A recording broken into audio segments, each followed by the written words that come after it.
Creation of down payment request.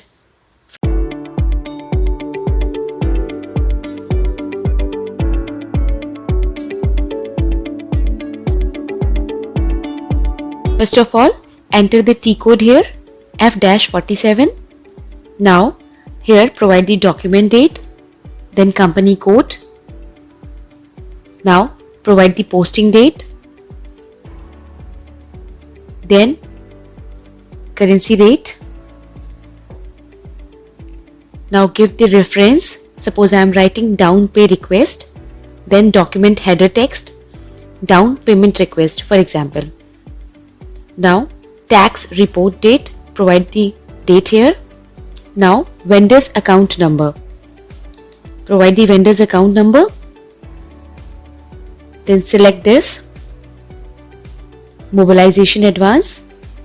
Now on the next screen provide the amount here,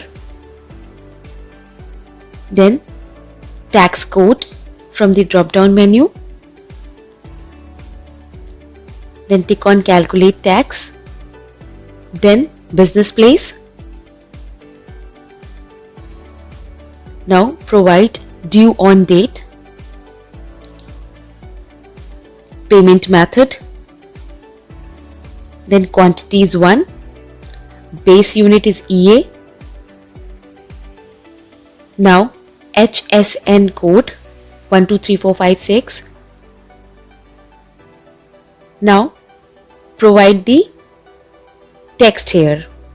Suppose I am writing down payment request. After that, overview this, then click on Save button.